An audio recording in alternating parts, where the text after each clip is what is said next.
Hello, my panda pals. Welcome back to the channel. Today, I am doing part 1 of what happened on 90 Day Fiancé, Season 11, Episode 2.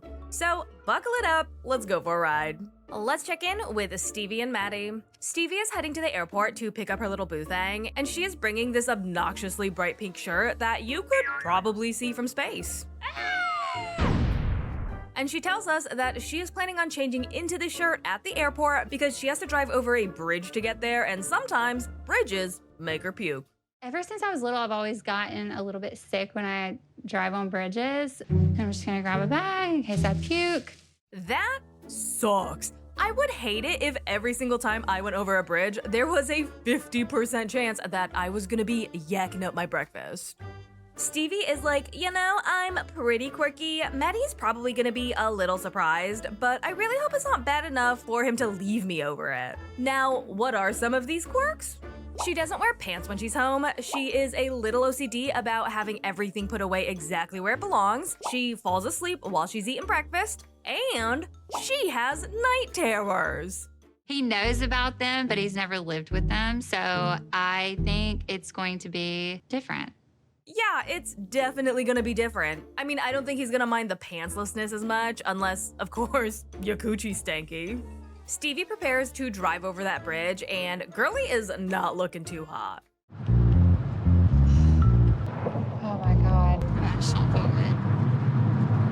But she sucks it up because when you think about the fact that Mahdi is leaving his country, his family, all of his friends to come to America to be with Stevie and her dad who thinks he is a terrorist, driving over a bridge and projectile vomiting into the passenger side of your car kinda doesn't feel like that big of a deal anymore. Doing this is nothing when it comes to comparison of Maddie leaving his whole entire family to come here to be with me. Stevie feels guilty that Mahdi is uprooting his life to be with her, but she says that he is always reassuring her that she is 100% worth it. Sometimes I don't feel like I am, but I'm just grateful that he's doing it, even though I know it's extremely hard.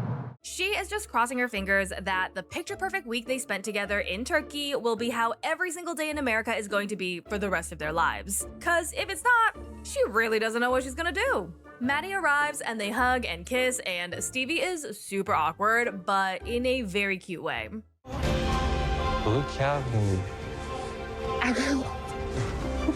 You know, I was wondering why Stevie had put the M at the end of his name on that sign, and Mahdi tells us that in Farsi, if you want to signify someone belongs to you, you have to put an N at the end of their name.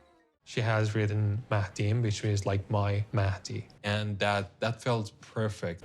Mahdi goes from super happy to super sad in a matter of minutes. He's happy to be with Stevie, but his family did not want him to leave, and he's scared that he may never get a chance to see them again. There is high risk that I cannot ever go back. Okay. Yeah, I'm fine.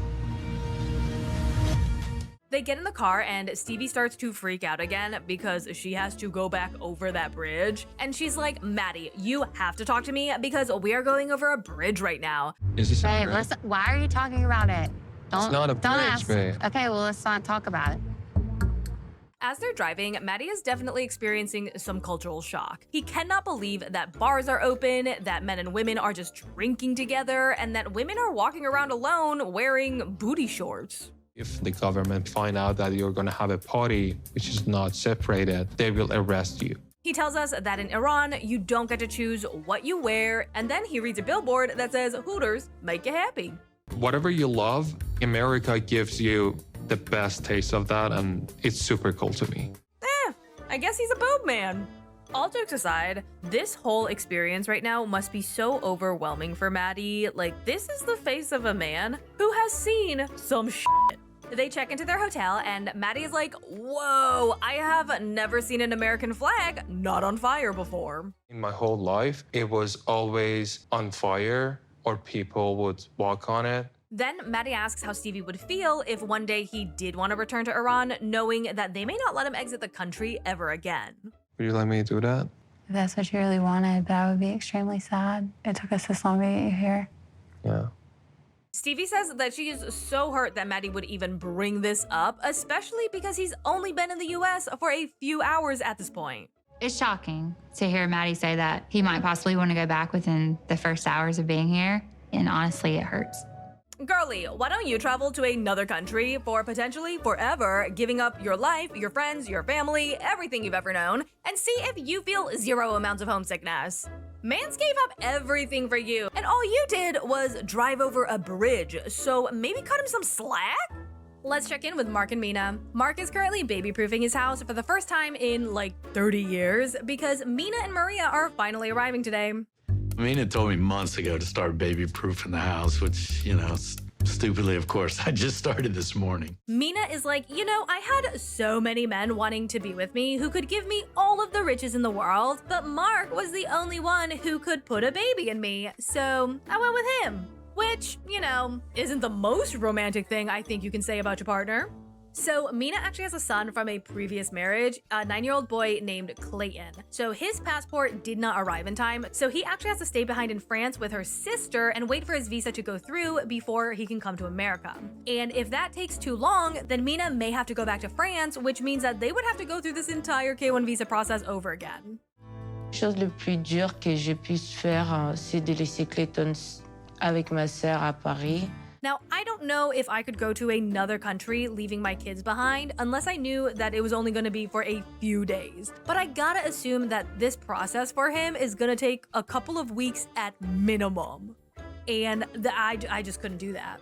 Mina is so excited to be in America, but slightly disappointed that the Statue of Liberty is not actually in New Hampshire. La Statue de la Liberté, ici. Ah, ok. Oh, she's also very upset that she had to leave her son behind in France.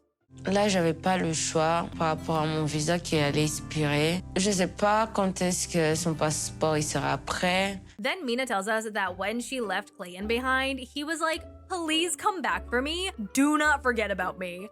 And I'm happy that he's gonna be living with his aunt temporarily and not just like a distant family friend. But there is no way that this experience is not going to give that boy abandonment trauma. He didn't say, maybe just you prefer Maria. I said, no, you and Maria is same.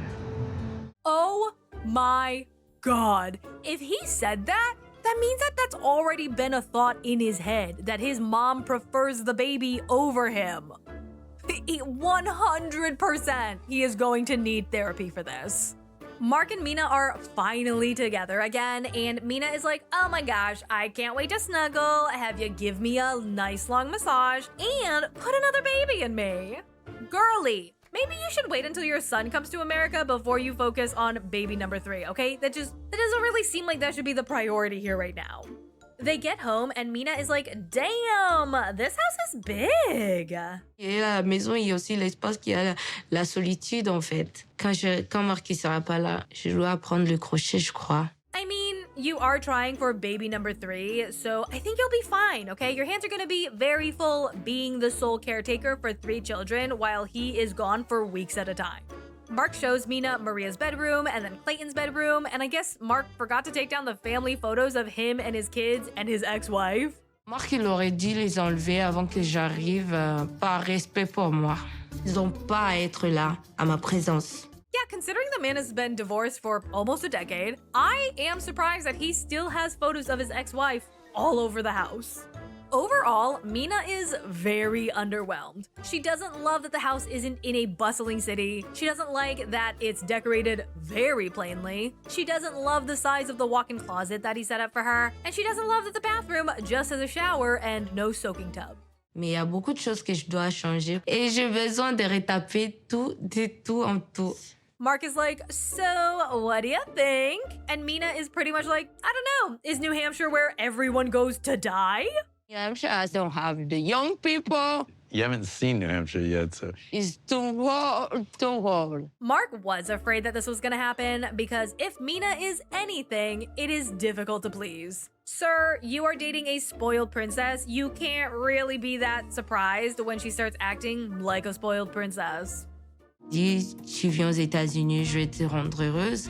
Je vais pas être dans une maison où je suis pas heureuse. Then Mina looks at him and says that he may be the boss at work, but she is the boss of this house that she just got to, that she did not pay for.